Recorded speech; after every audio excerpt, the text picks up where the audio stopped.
Can everything I do online be monitored at my router?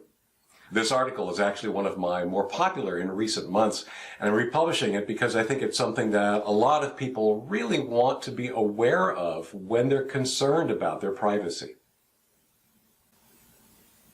Can everything I do online be monitored at my router? While it's not typically easy, your internet traffic can be monitored at or near your router. I'll look at how this might be done.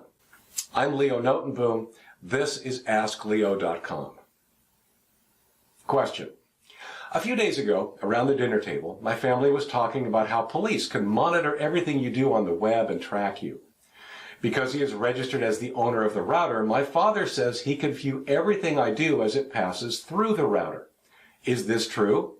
And if so, how can I bypass this? Yes, it's true. But before you focus on it too much, there are two things to keep in mind. First, it's not easy for the average consumer. Second, there are easier alternatives to monitoring than through your router. Let me explain what I mean and what you can do to protect yourself, if indeed you can protect yourself at all. Summary. Your ISP has the technology to see all traffic on your connection. Monitoring traffic at home is conceptually easy but technically difficult. Encryption is your best defense against monitoring. Physical access allows for easier monitoring. The police have access, but generally only with appropriate cause and documentation. Your ISP can see everything you do. Your ISP's equipment is at one end of your connection and your home router is at the other. We're talking about the data flowing between the two. Whoever controls or has access to the equipment at either end of that connection can monitor it. I've written about this before, specifically talking about your ISP.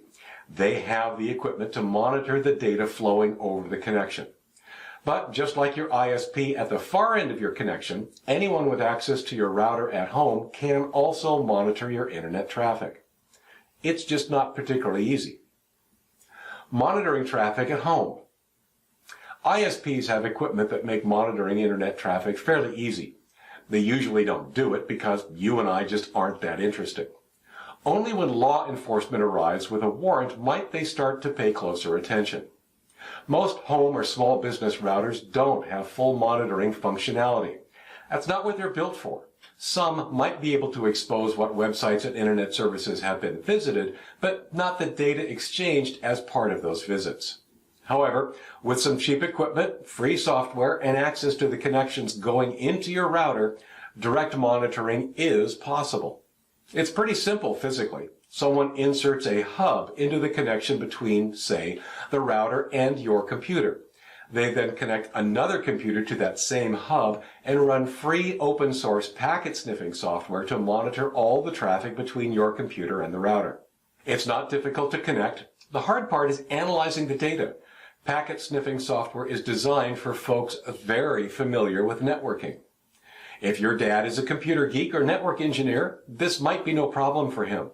On the other hand, if his expertise is elsewhere, this may be pragmatically impossible. But Dad has easier alternatives that I'll speak to in a moment. Protecting yourself from sniffing. Everything I've described so far should be very, very familiar. It's exactly the same type of sniffing that can be done at an open Wi-Fi hotspot. As a result, all of the steps you take to protect yourself in an open Wi-Fi hotspot apply here. Turn on your computer's firewall. If you use a desktop email program, make sure its connections are encrypted via SSL or TLS. If you use web-based email, make sure that it's via HTTPS and only HTTPS. Make sure that any sensitive website you visit uses HTTPS and only HTTPS. Consider using a VPN. A VPN will protect you more or less completely. Anyone monitoring will know you're using a VPN, but that's all. They won't be able to see what sites you visit, connections you make, or data you exchange. Without a VPN, it'll still be possible to see what sites you visit and servers you connect to.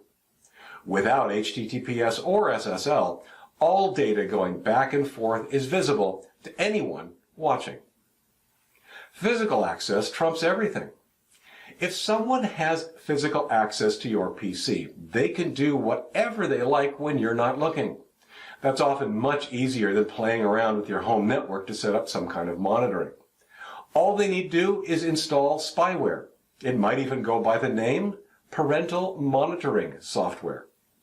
To be clear, while it's aimed at parents monitoring their children's internet usage, you don't need to be a parent to use it, and you don't need to be a child to be monitored.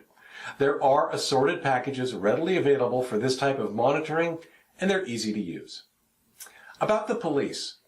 In your dinner conversation, you said, police can monitor everything that you do on the web and can track you. Taken at face value, that sounds a little paranoid, and I want to address that. Literally, it's true. They can. Perhaps in some countries and jurisdictions, they do. But in most of the world, they don't. In most countries, the police can't just monitor everything you do on a whim. They must get a court order or warrant first. Only then can they compel the ISP or other services to provide the monitored data. The police have better, more important things to do with their very limited resources than monitor us. As I've said many times, we're just not that interesting. Well, we're not that interesting to the authorities. How interesting you are to your dad might be another matter. For links related to this article or to leave a comment, visit askleo.com/4984. I'm Leo Notenboom. This is AskLeo.com. Thanks for watching.